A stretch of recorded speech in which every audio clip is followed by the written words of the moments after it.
राम राम जी, कैसे हो आप सब लोग। आई थिंक आप सब लोग बहुत अच्छे होंगे, मस्त होंगे, खुश होंगे। ठीक है, चलिए गाइस, तो पिछली क्लास में अपन ने पढ़ा था ब्लास्टोसिस क्लीवेज की इवेंट के बारे में अपन ने पढ़ा था। ठीक है, तो आज हम पढ़ेंगे कि जो ब्लास्टोसिस होता है उस ब्लास्टोसिस का इम्प्लांटेशन जो होता है वो कैसे होता है। ठीक है, तो इसको पढ़ने के लिए सबसे पहले अपन बात करते हैं इम्प्लांटेशन। ठीक है, आज का हमारा टॉपिक जो है उसका नाम है इम्प्लांटेशन। इम्प्लांटेशन, ठीक है। तो देखिए, जो इम्प्लांटेशन होता है उस इम्प्लांटेशन को नाइडेशन कहा जाता है। नाइडेशन का मतलब क्या होता है? नाइडेशन। और इस नाइडेशन के बारे में एक बार एग्जाम में क्वेश्चन भी आया हुआ है कि नाइडेशन किसे कहते हैं। तो जो ब्लास्टोसिस होता है, उस ब्लास्टोसिस का जब यूट्रस के एंडोमेट्रियम लेयर में जब इम्प्लांटेशन होता है तो उसको नाइडेशन कहते हैं। देखिए, नाइडेशन जो होता है इसका मतलब होता है घोषला। घोषला का मतलब क्या होता है कि ये जो ब्लास्टोसिस्ट जब एंडोमेट्रियम से इम्प्लांट होता है तो उसका जो अपीयरेंस होता है वो इस तरीके से होता है जैसे कोई घोषला हो। ठीक है, इसी वजह से इसको नाइडेशन कहा जाता है। अब देखिए, इम्प्लांटेशन कहाँ पे होता है, तो ये यूट्रस होता है। ठीक है, तो ये यूट्रस की फंडस वाला पार्ट होता है, ये बॉडी होती है, और ये नीचे की तरफ सर्विक्स होता है। ठीक है, तो जो ब्लास्टोसिस होता है, देखिए इम्प्लांटेशन किसका होता है, हमेशा ब्लास्टोसिस का ही होता है। ये क्वेश्चन भी पूछा गया है कि इम्प्लांटेशन किसका होता है, तो इम्प्लांटेशन किसका होता है? ब्लास्टोसिस का होता है। अब यहाँ पे अपन ने देखा कि ये ब्लास्टोसिस होता है, और ये ब्लास्टोसिस जो होता है वो कहाँ पे इम्प्लांट होता है, तो यूट्रस की जो सबसे इनर मोस्ट लेयर होती है, देखिए बाहर वाली जो लेयर होती है वो कौन सी होती है? पेरीमेट्रियम होती है। ठीक है, बीच वाली जो लेयर होती है वो कौन सी होती है? मायोमेट्रियम होती है। और सबसे इनर मोस्ट जो लेयर होती है उस लेयर को क्या कहा जाता है? एंडोमेट्रियम। ठीक है, तो इम्प्लांटेशन जो होता है वो किस में होता है? एंडोमेट्रियम लेयर में होता है। अब ये इम्प्लांटेशन जो होता है वो कब स्टार्ट होता है, तो देखिए ब्लास्टोसिस का इम्प्लांटेशन जो है, तो जो इम्प्लांटेशन होता है वो स्टार्ट कब होता है, तो ये कब स्टार्ट होता है? फर्टिलाइजेशन के 6 से 7th डे पे ये इम्प्लांटेशन स्टार्ट होता है। ठीक है, आफ्टर फर्टिलाइजेशन। अगर बात करें जेस्टेशन पीरियड की, तो जेस्टेशन पीरियड में कितना आएगा? इसमें 14 डेज अपन ऐड कर देते हैं, तो ये कितना आता है? लगभग 21 से लेके और 22 डे ऑफ जेस्टेशन पीरियड। ठीक है, ये क्वेश्चन पूछा गया है कि जो ब्लास्टोसिस होता है उसका इम्प्लांटेशन कब स्टार्ट होता है, तो ये 6 से 7 डे आफ्टर फर्टिलाइजेशन स्टार्ट हो जाता है। और ये जो इम्प्लांटेशन होता है वो कौन सा होता है? पार्शियल इम्प्लांटेशन होता है। Partially implantation. ठीक है, अब इसका इम्प्लांटेशन जो होता है वो डीप कब होता है, तो देखिए डीप होता है 10 से लेके 11th डे आफ्टर फर्टिलाइजेशन। ठीक है, 10 से 11th डे आफ्टर फर्टिलाइजेशन। तो जो ब्लास्टोसिस होता है उसका डीप इम्प्लांटेशन होता है। और जो डीप इम्प्लांटेशन होता है, इस इम्प्लांटेशन को क्या कहा जाता है? Interstitial implantation. ठीक है, डीप इम्प्लांटेशन जब इसका होता है तो इसको क्या कहते हैं? Interstitial implantation. ठीक है, तो सबसे पहले किसका इम्प्लांटेशन होता है? ब्लास्टोसिस का इम्प्लांटेशन होता है। कहाँ पे होता है? यूट्रस की सबसे inner most layer endometrium layer में होता है। कब स्टार्ट होता है इम्प्लांटेशन प्रोसेस? 6 से 7th day after fertilisation and 21 से 22 डे ऑफ जेस्टेशन पीरियड। ठीक है, और ये जो इम्प्लांटेशन होता है वो स्टार्ट होता है तो पार्शियल इम्प्लांटेशन होता है। जब ये इम्प्लांटेशन जो होता है डीप हो जाता है, ठीक है, कंप्लीट जो हो जाता है, तो इसको क्या कहा जाता है? डीप इम्प्लांटेशन या इंटरस्टिशियल इम्प्लांटेशन। ठीक है, इसके बाद में अपन देखते हैं कि ये तो अपन ने देखा कि इम्प्लांटेशन किसका होता है, कहाँ पे होता है और कब होता है, ठीक है। अब इसके बाद हम देखते हैं कि एंडोमेट्रियम में जो इम्प्लांटेशन होता है वो कहाँ पे होता है, यानी साइट ऑफ इम्प्लांटेशन क्या होता है। तो देखिए site of implantation, site of implantation, तो जो ब्लास्टोसिस्ट होता है उसका इम्प्लांटेशन यूट्रस में कहाँ होता है। तो एक होता है anterior part of uterine body, anterior part of uterine body, ठीक है। इसके अलावा यूट्रस की जो पोस्टीरियरली पार्ट होता है वहां पे भी होता है। दूसरा होता है posterior part, posterior part of uterine body, और posterior part of uterine body जो होती है वो most common site of implantation होती है। क्वेश्चन पूछा जाता है कि most common site of implantation कौन सी होती है, तो ये होती है most common site of implantation, ठीक है। तीसरा होता है upper part of uterine body, upper part of uterine body near by fundus, near by funds, ठीक है। तो देखिए ये जो ब्लास्टोसिस होता है, इस ब्लास्टोसिस का इम्प्लांटेशन कहाँ पे होता है, यूट्रस की एंडोमेट्रियम में, ठीक है। अब अपन साइट ऑफ इम्प्लांटेशन की बात करें तो यूट्रस की जो एंटीरियर वॉल होती है वहां पे भी इसका इम्प्लांटेशन होता है, ठीक है। इसके अलावा जो यूट्रस की पोस्टीरियरली पार्ट होता है, यूट्रस का जो पोस्टीरियरली पार्ट होता है वहां पे भी ब्लास्टोसिस का इम्प्लांटेशन होता है। और जो पोस्टीरियर पार्ट होता है ये मोस्ट कॉमन साइट होती है इम्प्लांटेशन की, ठीक है। इसके अलावा नियर बाई फंडस, यानी यूट्रस का जो सबसे अपर मोस्ट पार्ट होता है, ठीक है, तो वो यहाँ पे इम्प्लांटेशन होती है। नियर बाई फंडस होती है, फंडस में नहीं होती है, ठीक है। नियर बाई फंडस होती है बट फंडस में नहीं होती। तो ये हुई साइट ऑफ इम्प्लांटेशन। इसमें से क्वेश्चन पूछा जाता है कि साइट ऑफ इम्प्लांटेशन कहाँ होते हैं, ब्लास्टोसिस का इम्प्लांटेशन कहाँ होता है। ब्लास्टोसिस के इम्प्लांटेशन की मोस्ट कॉमन साइट कौन सी होती है, तो मोस्ट कॉमन साइट कौन सी होती है, posterior part of uterine body, ठीक है।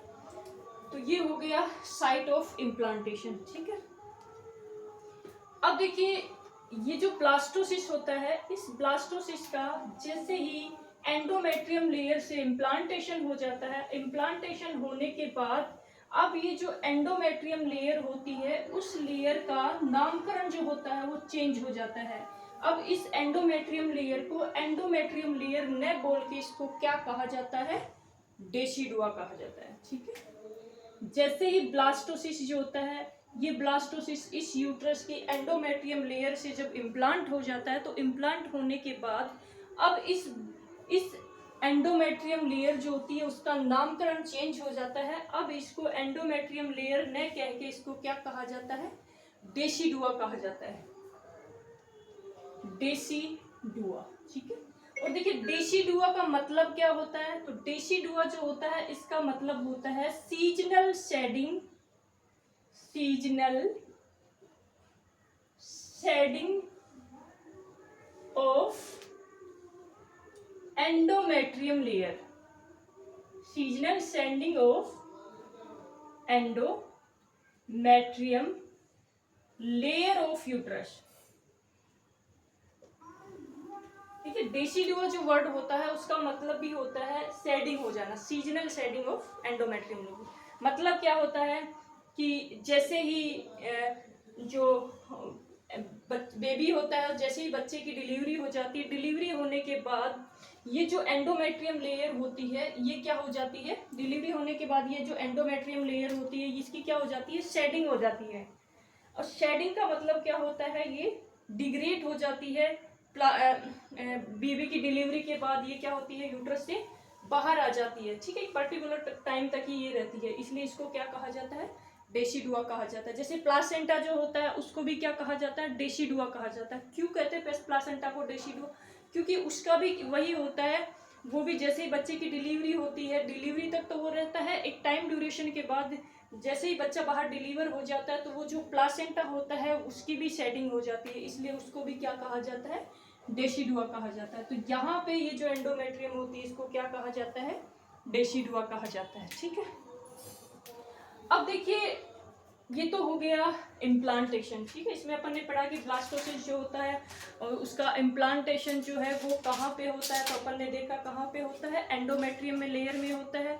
और एंडोमेट्रियम में जैसे ही ब्लास्टोसिस का इम्प्लांटेशन हो जाता है तो उसका नामकरण चेंज हो जाता है, उसको क्या कहा जाता है, एंडोमेट्रियम को डेसिडुआ कहा जाता है। उसके बाद अपन ने पढ़ा कि इस ब्लास्टोसिस का, इस डेसिडुआ से इम्प्लांटेशन जो है वो कब स्टार्ट होता है, तो 6 से 7th day after fertilisation start हो जाता है। और जो है 10 से 11th डे आफ्टर फर्टिलाइजेशन वो क्या हो जाता है, कंप्लीट हो जाता है, जिसको क्या कहा जाता है, इंटरस्टिशियल इम्प्लांटेशन कहा जाता है। ठीक है, उसके बाद में अपन ने पढ़ा कि जो साइट ऑफ इम्प्लांटेशन, ठीक है, साइट ऑफ इम्प्लांटेशन में अपन ने बात की कि anterior part of uterine body भी होता है, posterior part of uterine body जो सबसे मोस्ट इंपॉर्टेंट या मोस्ट कॉमन साइट होती है, और तीसरा होता है upper part of uterine body near by fundus not fundus. ठीक है, तो ये अपन ने पढ़ा। ठीक है, अब हम बात करते हैं डेसिडुआ। डेसिडुआ के बारे में अपन ने पता चला कि एंडोमेट्रियम लेयर जो होती है उसको डेसिडुआ कहा जाता है। डेसिडुआ का मतलब क्या होता है, seasonal seeming of endometrium layer after delivery of A baby. ठीक है, अब एक क्वेश्चन एग्जाम में ये भी पूछा जाता है कि डेसिडुआ रिएक्शन क्या होती है, ये क्वेश्चन पूछा गया है एग्जाम में, डेसिडुआ रिएक्शन। तो देखिए डेसिडुआ रिएक्शन क्या होती है, डेसिडुआ रिएक्शन का मतलब ये होता है कि जैसे ही ब्लास्टोसिस का इस एंडोमेट्रियम में जब इम्प्लांटेशन हो जाता है, या इस डेसिडुआ में जैसे ही इसका इम्प्लांटेशन होता है, तो इस डेसिडुआ के अंदर कुछ फिजियोलॉजिकल चेंजेज आते हैं। ठीक है, और ये फिजियोलॉजिकल चेंजेज जो होते हैं वो किसकी वजह से आते हैं, तो देखिए प्रेगनेंसी की वजह से होता है। प्रेगनेंसी की वजह से देखिए, प्रेगनेंसी के दौरान क्या होता है, प्लासेंटा होता है, और जो प्लासेंटा होता है उसके द्वारा बहुत सारे हार्मोन सीक्रेट किए जाते हैं। एस्ट्रोजन और प्रोजेस्टेरोन हार्मोन का सीक्रेशन किया जाता है, एस्ट्रोजन और प्रोजेस्टेरोन हार्मोन।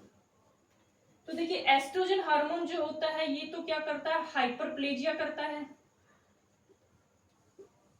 और जो प्रोजेस्टेरोन हार्मोन होता है ये क्या करता है, हाइपरट्रोफी करता है। अब हाइपरप्लेजिया का मतलब क्या होता है, इंक्रीज नंबर ऑफ सेल, और हाइपरट्रोफी का मतलब होता है increase size of cell. Hypertrophy का मतलब होता है इंक्रीज साइज ऑफ सेल। ठीक है, अब देखिए ये जो डेसिडुआ होती है, यहां पे अपन बात करते हैं, ये है आपकी डेसिडुआ। ठीक है, अब ये जो डेसिडुआ होती है इसकी नॉन प्रेग्नेंट स्टेज में इसकी जो थिकनेस होती है वो 6 mm होती है, और जैसे ही प्रेगनेंसी होती है, प्रेगनेंसी की वजह से क्या होता है, प्लासेंटा का फॉर्मेशन होता है। ये जो प्लासेंटा होता है इसके द्वारा एस्ट्रोजन और प्रोजेस्टेरोन प्रेगनेंसी हार्मोन सीक्रेट किए जाते हैं।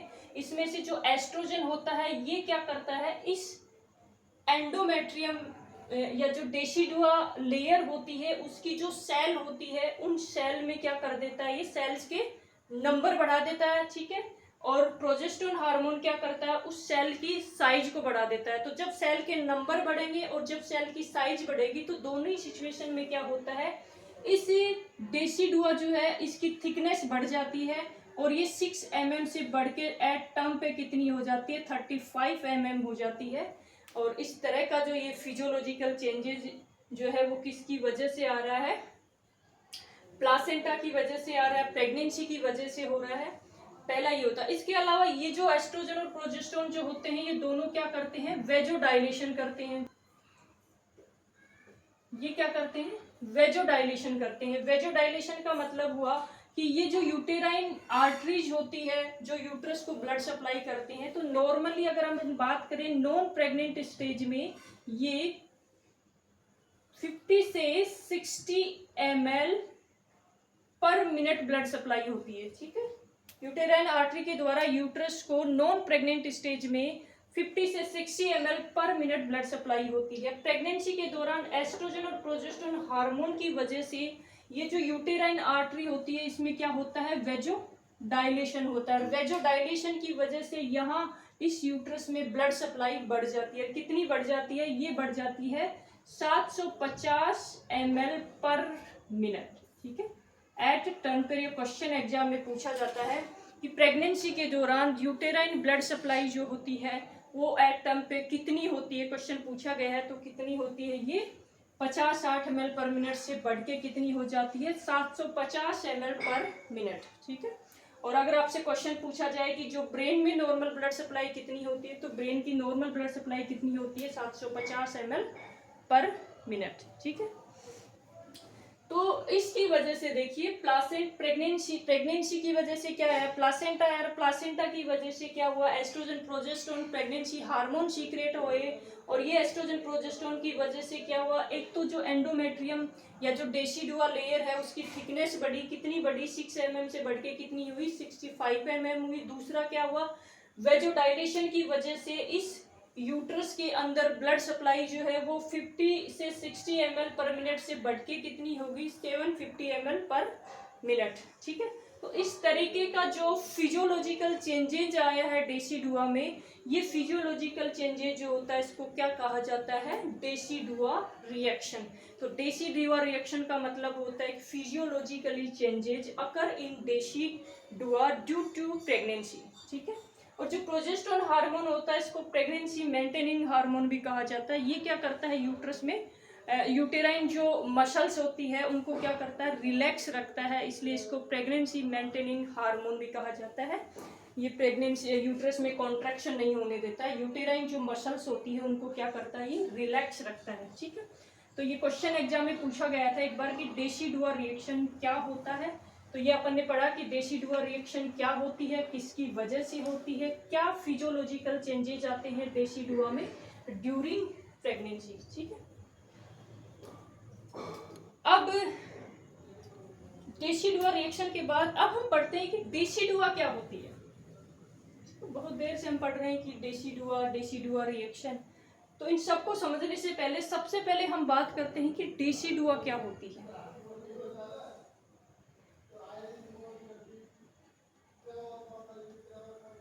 तो देखिए अपन ने बात की कि जो ब्लास्टोसिस होता है वो जैसे ही एंडोमेट्रियम लेयर से इम्प्लांट हो जाता है, इम्प्लांट होने के बाद एंडोमेट्रियम जो लेयर होती है उसका नामकरण चेंज होकर उसको क्या बोलते हैं, डेसिडुआ। तो एंडोमेट्रियम जो लेयर होती है उसी एंडोमेट्रियम लेयर को प्रेगनेंसी के दौरान, इम्प्लांटेशन के दौरान क्या कहा जाता है, डेसिडुआ कहा जाता है।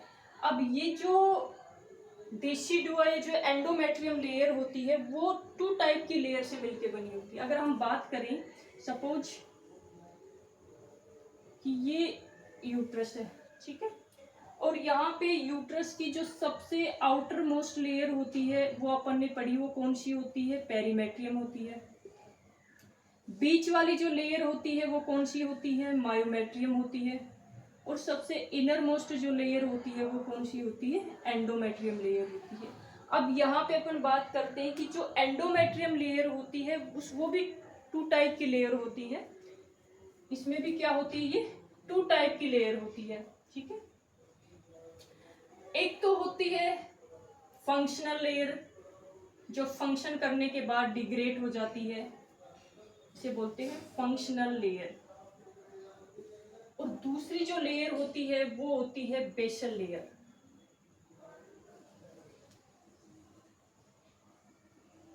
ठीक है। अब अपन ने कहा कि एंडोमेट्रियम को अपन क्या कहते हैं, डेसिडुआ कहते हैं। तो यहाँ भी अब इसको फंक्शनल लेयर ने कह के क्या कहेंगे, डेसिडुअल फंक्शनल लेयर और डेसिडुआ बेसिलस। अब देखिए ये जो डेसिडुआ फंक्शनल लेयर होती है ये भी आगे जाके 2 टाइप की लेयर होती है, इसमें भी 2 टाइप की लेयर होती है।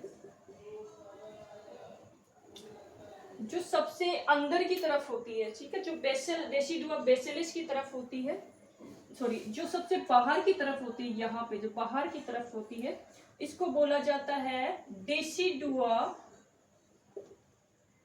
Decidua stratum, decidua stratum compactum, ठीक है। और इससे थोड़े अंदर की तरफ जो लेयर होती है उसको बोलते हैं डेसिडुआ स्पंजियोसम, स्पंजियोसम। तो देखिए डेसिडुआ स्ट्रेटम कम्पैक्टम जो लेयर होती है वो इस तरीके से थोड़ी हार्ड होती है, और जो डेसिडुआ स्पंजी, जैसे नाम से पता चल रहा है स्पंजी का मतलब सॉफ्ट, तो ये वाली जो लेयर होती है वो इस तरीके से सॉफ्ट होती है,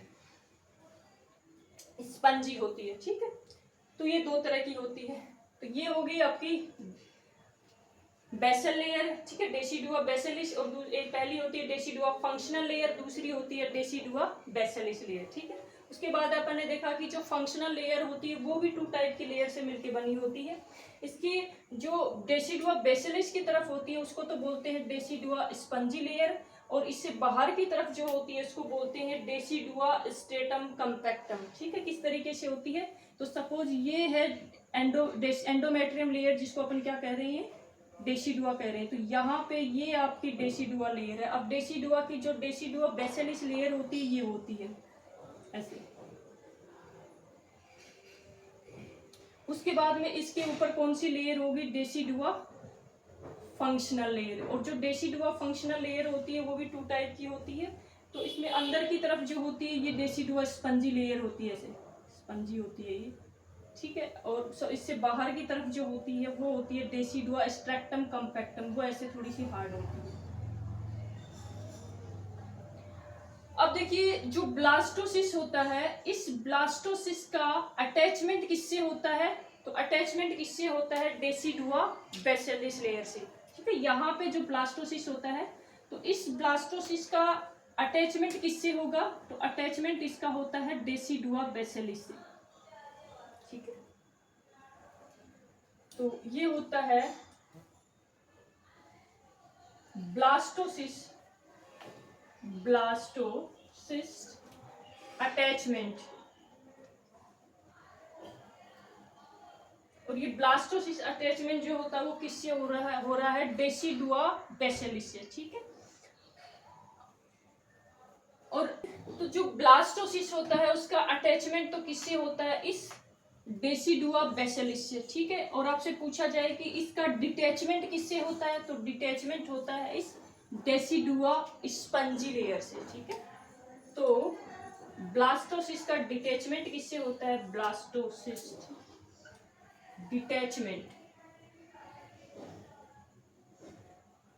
और ये डिटैचमेंट जो होता है वो किससे होता है, इस डेसिडुआ स्पंजी लेयर से, ठीक है। तो ये होता है डेसिडुआ। तो देखिए अपन ने पढ़ा कि डेसिडुआ क्या होता है। डेसिडुआ का मतलब होता है कि जैसे ये ब्लास्टोसिस जो होता है वो यूट्रस की एंडोमेट्रियम लेयर से जैसे ही वो इम्प्लांट हो जाता है, इम्प्लांट होने के बाद ये जो एंडोमेट्रियम होती है इसको क्या कहा जाता है, डेसिडुआ कहा जाता है। अब अपन बात करें कि जो डेसिडुआ जो एंडोमेट्रियम होती है वो टू टाइप की लेयर से मिलके बनी होती है। एक तो होती है इसमें डेसिडुआ बेसिलिस लेयर होती है, और दूसरी क्या होती है, डेसिडुआ फंक्शनल लेयर होती है। तो यहाँ पे जो डेसिडुआ फंक्शनल लेयर होती है वो भी टू टाइप की लेयर से मिलके बनी होती है। एक तो होती है डेसिडुआ स्पंजी लेयर, ठीक है, और दूसरी होती है डेसिडुआ स्ट्रेक्टम कम्पैक्टम लेयर, ठीक है। अब जो ब्लास्टोसिस होता है उसका अटैचमेंट जो होता है वो किससे होता है, डेसिडुआ बेसिलिस लेयर से होता है, और इसका डिटैचमेंट जो होता है वो किससे होता है, डेसिडुआ स्पंजियोसम लेयर से होता है। ये क्वेश्चन एग्जाम में पूछा गया है कि जो ब्लास्टोसिस होता है उसका अटैचमेंट किससे होता है, और इस ब्लास्टोसिस जो है इसका डिटैचमेंट किससे होता है, ठीक है। तो ये हो गया implantation of blastocyst and decidua, ठीक है। अब इसके बाद हम पढ़ेंगे जो डेसिडुआ होती है वो कितने टाइप की होती है, और जो इम्प्लांटेशन होती है उसकी स्टेज कौन कौन सी होती हैं, तो ये अपन आगे बढ़ेंगे।